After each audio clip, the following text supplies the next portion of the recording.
गीता उपदेश संख्या 21। जो थोड़ा सा भी भेद करता है उसको भय होता है। जो अपने से ब्रह्म को भिन्न जानकर उपासना करता है वह पशु की तरह ब्रह्म को नहीं जानता है। आत्मविद संसार रूपी शोक से तर जाता है। इन श्रुति वाक्यों से भी सिद्ध होता है कि विद्वान को किसी दूसरे का भी भय नहीं होता है, क्योंकि उसकी दृष्टि में कोई भी दूसरा नहीं है।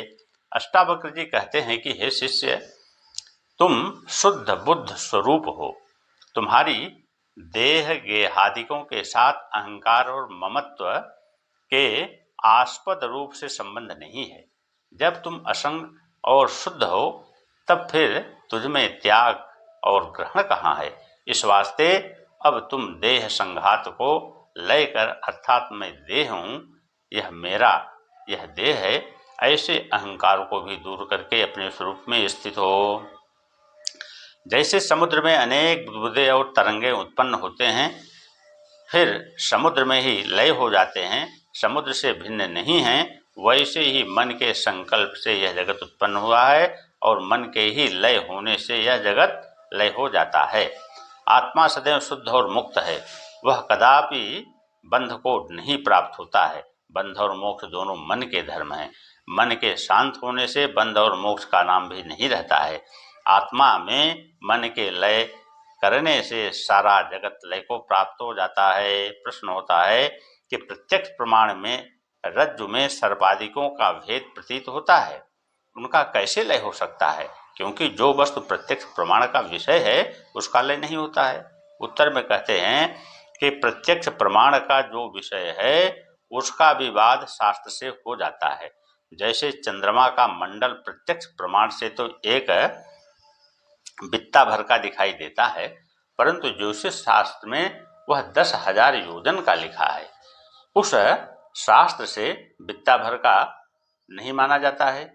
वैसे ही प्रत्यक्ष प्रमाण का विषय जो जगत है वह भी श्रुति वाक्यों से बाधित हो जाता है, क्योंकि जगत वास्तव में तीनों कालों में नहीं है। और जैसे स्वप्न की सृष्टि और गांधर्व नगरादि तीनों कालों में नहीं है, वैसे ही यह जगत भी वास्तव में तीनों कालों में नहीं है। ऐसा चिंतन ही जगत के लय का हेतु है। अष्टावक्र जी कहते हैं कि हे जनक, तो आत्मानंद से पूर्ण है। दैव योग से शरीर में उत्पन्न हुए जो सुख दुख हैं उनमें भी तू पूर्ण है। आशा और निराशा में तू सम है। जीने और मरने में भी तू सम है, निर्विकार है। सुख दुखादि सब अनात्मा के धर्म हैं और मिथ्या हैं।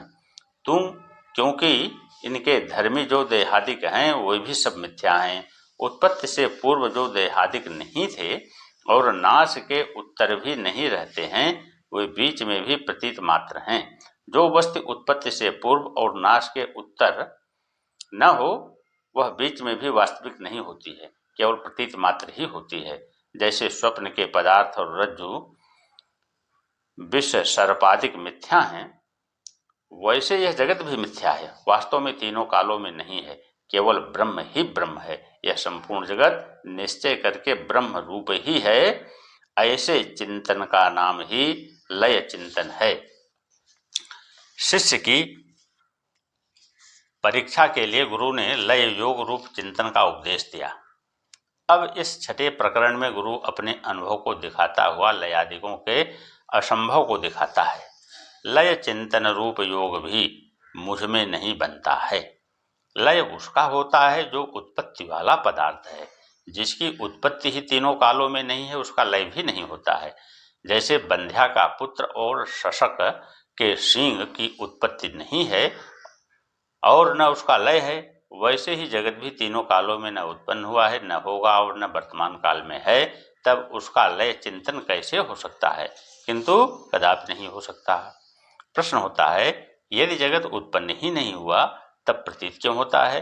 उत्तर में कहते हैं कि मांडूक्य कारिका में कहा गया है कि जो वस्तु उत्पत्ति से पहले नहीं है और नाश से उत्तर भी नहीं है वह वर्तमान काल में भी नहीं है, परंतु मिथ्या होकर सत्य की तरह वर्तमान काल में प्रतीत होती है।